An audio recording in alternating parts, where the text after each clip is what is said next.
नमस्कार। राहु केतु हलो दुटो शैडो प्लैनेट अर्थात छायाग्रह। आमादेर लाइफेर साइकेलके बुझते गेले एई दुई छायाग्रहके बोझा खूब इम्पोर्टेंट। राहु आमादेर जन्मकुंडलीते जे भावे अवस्थान करे किंबा जे ग्रहेर साथे से रिलेशन तैरी करे सेई हाउस रिलेटेड बा सेई ग्रह रिलेटेड जिनिसेर प्रति आमादेर प्रबल आकांक्षा डीप डिजायर खिदे থাকবে। যেমন ধরছি আমি একজন এই কর্কট লগ্নের ব্যক্তি, আমার চতুর্থ ভাবেতে অর্থাৎ এই তুলা রাশির ঘরেতে রাহু রয়েছে। চতুর্থ ভাবের জিনিস যেমন ঘর, গাড়ি, প্রপার্টি, লাক্সারি, কমফোর্ট এই সমস্ত জিনিসের প্রতি তীব্র বাসনা ডিপ ডিজায়ার আমার মধ্যে তৈরি হবে। এটা নর্মাল, অনেকটা আনঅ্যাভয়েডেবল। তার কারণ হলো আমাদের জন্মকুণ্ডলিতে রাহু কোনো না কোনোভাবে অবশ্যই থাকবে, আর সেই হাউস রিলেটেড জিনিসের প্রতি একটা টান থাকাটা স্বাভাবিক ব্যাপার। কিন্তু সবথেকে ইম্পর্টেন্ট হলো রাহু যখন হরোস্কোপের বিভিন্ন প্ল্যানেটের সাথে কানেকশান তৈরি করে। কানেকশান বলতে আমি এখানে গ্রহদের মধ্যে ত্রিকোণ সম্পর্ক অর্থাৎ 1, 5, 9 ভাবের সম্পর্ককে মিন করছি। যেমন এই ব্যক্তির রাহু রয়েছে এই তুলা রাশির ঘরেতে, রাহু থেকে ত্রিকোণ অর্থাৎ রাহুর ফার্স্ট হাউস, রাহু থেকে গুনলে ফার্স্ট হাউস, রাহু থেকে গুনলে ফিফথ হাউস, রাহু থেকে গুনলে 9th হাউস। এই সমস্ত ঘরে যে সমস্ত গ্রহরা অবস্থান করবে সেই সমস্ত গ্রহের সাথে রাহুর কানেকশান তৈরি হবে। যেমন ধরছি তুলা রাশির ঘরেতেই এখানে রয়েছে রাহুর সাথে শুক্র, এই কুম্ভ রাশির ঘরেতে রয়েছে শনি, এই মিথুন রাশির ঘরেতে এই ব্যক্তির রয়েছে চন্দ্র আর বৃহস্পতি। সুতরাং রাহুর সাথে কানেকশান তৈরি হচ্ছে 4টে গ্রহের, শুক্র, শনি, চন্দ্র আর বৃহস্পতি। রাহু যখন বিভিন্ন গ্রহের সাথে কানেকশান তৈরি করে সেই গ্রহের জিনিসকে পাওয়ার পিছনে আমরা ছুটতে থাকি। মনে হবে যে কোনো প্রকারে এটা আমাদের হাসিল করতে হবেই, কম্প্রোমাইজ করা যাবে না, যা আলটিমেট আমাদের বন্ধনের কারণ হয়ে যায়। যেমন এই ব্যক্তির রাহুর সাথে রয়েছে কে শুক্র, অর্থাৎ রাহুর সাথে শুক্রের কানেকশান তৈরি হচ্ছে, অর্থাৎ পয়সা, অপোজিট সেক্স রিলেশন, প্রেম, প্রণয়, ভালোবাসা এই সমস্ত বিষয়ের প্রতি ডিপ ডিজায়ার তার মধ্যে তৈরি হবে। রাহুর সাথে কানেকশান রয়েছে এখানে শনির। শনি হলো কর্ম কারক গ্রহ, তাই কর্মের সাথে এনাকে বাঁধতে থাকবে। প্রফেশন বাড়ানোর প্রতি ডিপ ডিজায়ার তার মধ্যে সর্বদা থাকবে। রাহুর সাথে কানেকশান রয়েছে এখানে চন্দ্রের। চন্দ্র আমাদের ইমোশনস, মনের কারক গ্রহ। ইমোশনের জন্য তার লাইফে বন্ধন তৈরি হবে, মনের মধ্যে একটা ভয়, ফিয়ার, ইনসিকিউরিটি ফিলিংস তৈরি হবে। মন ম্যাটেরিয়ালিস্টিক জিনিস অর্থাৎ বস্তুগত জিনিসের প্রতি ধাবিত হবে। রাহুর সাথে কানেকশান রয়েছে এখানে বৃহস্পতিরও। বৃহস্পতি আমরা জানি জীব কারক গ্রহ, অর্থাৎ জীবের মধ্যে ব্যক্তি হিসাবে তার মধ্যে ম্যাটেরিয়ালিস্টিক গুণ বাড়তে থাকবে। জ্ঞান, ধর্মের সাথে তাকে বাঁধতে থাকবে। নিজের ধর্ম, জ্ঞানের অহংকার তার মধ্যে তৈরি হবে।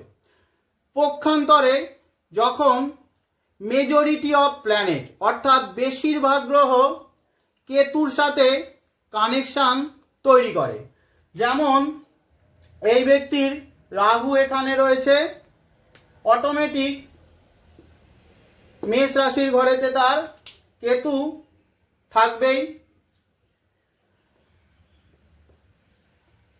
বিভিন্ন গ্রহরা ধরছি তার কেতুর সাথে কানেকশন তৈরি করছে, অর্থাৎ কেতুর ত্রিকোণে কেতু থেকে 1, 5, 9 ভাবে মেষ রাশিতে ধরছি তার শুক্র রয়েছে, এখানে সিংহ রাশিতে রয়েছে তার শনি, আর ধনু রাশিতে চন্দ্র বৃহস্পতি। অর্থাৎ কেতুর সাথে 4টে গ্রহ শুক্র, শনি, চন্দ্র, বৃহস্পতির কানেকশন তৈরি হচ্ছে। কেতুকে গিভার বলা হয়, কেতু ছাড়তে জানে, ত্যাগ, লিবারেশন, মুক্তি, স্পিরিচুয়ালিটি, আধ্যাত্মিকতার কারক মানা হয় এই কেতুকে। তাই কেতুর সাথে যখনই শুক্রের কানেকশন তৈরি হবে, অর্থ রিলেশনের বিষয়ে সে স্পিরিচুয়াল, উদাসীন, তার মধ্যে পজিটিভনেস নেই। কেতুর সাথে যখনই শনির কানেকশন তৈরি হবে, কর্মজীবনে সে একজন আধ্যাত্মিক বা স্পিরিচুয়াল, যাকে কর্মযোগীও বলা হয়, কর্ম করেন ফলের আশা না করেই। কেতুর সাথে চন্দ্রের যখন কানেকশন তৈরি হবে, অর্থাৎ মানসিক দিক থেকে সে একজন স্পিরিচুয়াল বা আধ্যাত্মিক, স্পিরিচুয়াল মাইন্ডসেট তার মধ্যে রয়েছে, ত্যাগী মনোভাব তার মধ্যে বাড়তে থাকবে। কেতুর সাথে কানেকশন রয়েছে এখানে বৃহস্পতি, অর্থাৎ জীব হিসাবে সে একজন স্পিরিচুয়াল, ধর্ম জ্ঞান নিয়ে তার মধ্যে কোনো রকম গোড়ামি নেই, ঈশ্বরের খুব কাছের মানুষও এদেরকে বলা হয়। এইভাবে বেশিরভাগ গ্রহ যখন কেতুর সাথে কানেক্টেড হতে থাকে, লাইফের বিভিন্ন ডোমেন থেকে সে মুক্ত হতে থাকে, আলটিমেট মুক্তি, মোক্ষের পথকে সুপ্রশস্ত করে।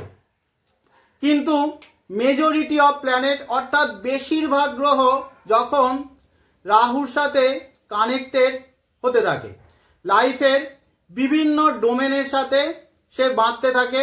ম্যাটেরিয়ালিস্টিক ওয়ার্ল্ডে সাকসেসের জন্য খারাপ না, কিন্তু মুক্তি, মোক্ষের জন্য আদৌ এটা কোনো ভালো লক্ষণ না। এই চারটা লক্ষ্য করুন। ধনু লগ্নের জন্মছক, লগ্নেই রয়েছে রবি, দ্বিতীয় ভাব মকরে রয়েছে বুধ, শুক্র, মেষের ঘরেতে রয়েছে মঙ্গল, ষষ্ঠ ভাবেতে বৃষ রাশিতে কেতু রয়েছে, অটোমেটিক দ্বাদশ ভাব এই বৃশ্চিক রাশির ঘরেতে রাহু থাকবে, কন্যা রাশির ঘরেতে রয়েছে চন্দ্র আর শনি, আর তুলা রাশির ঘরেতে বৃহস্পতি। আমরা দেখব রাহুর সাথে কানেক্টেড কারা রয়েছে। রাহুর ত্রিকোণ, অর্থাৎ এই বৃশ্চিক, এই মীন রাশি আর এই কর্কট রাশি, এই 3 জায়গাতেই কোনো গ্রহ নেই। সুতরাং রাহুর সাথে কোনো গ্রহের কানেকশন নেই, আলটিমেট বন্ধন নেই। কিন্তু কেতুর সাথে কার কার কানেকশন রয়েছে? কেতু ত্রিকোণ, এই বৃষ রাশির ঘর,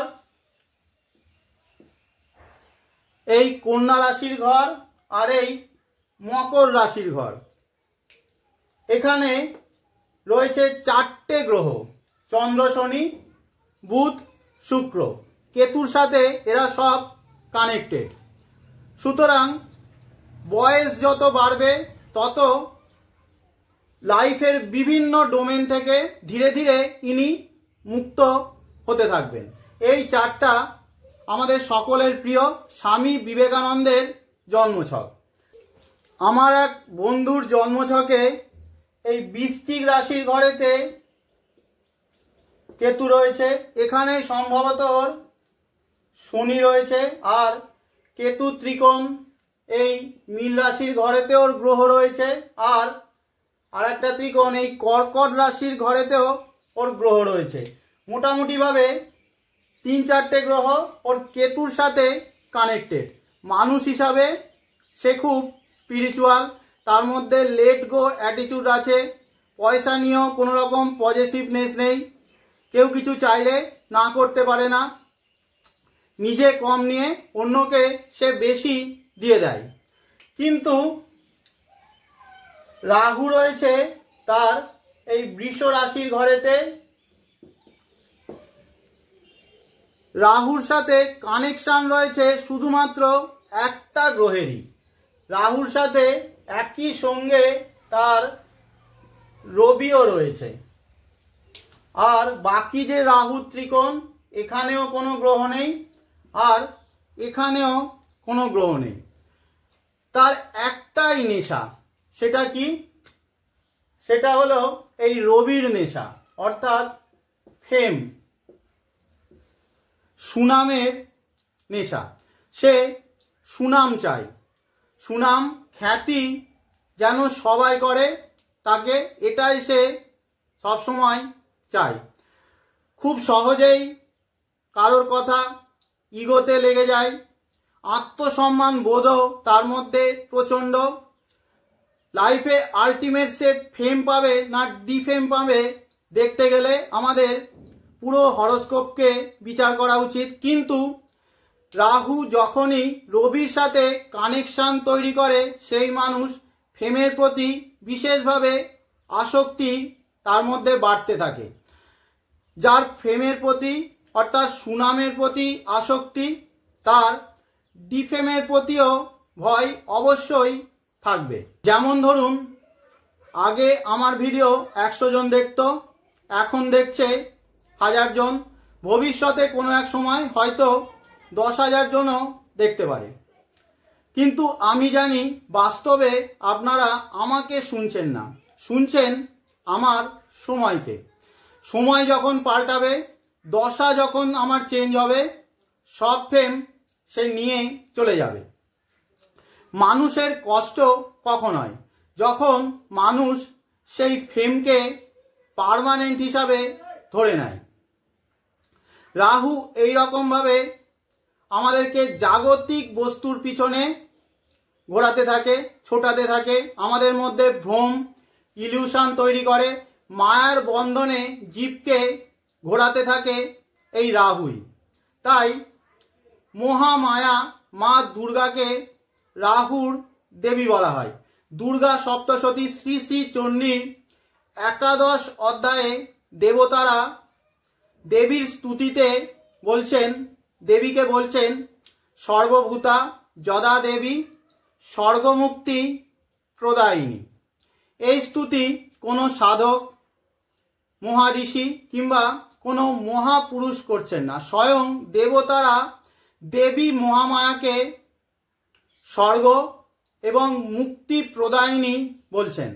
তাই রাহুর ভ্রম থেকে মুক্তি পেতে মহামায়াকে ধরুন। তাহলে আজকের মতো শেষ করছি। ধন্যবাদ সকলকে।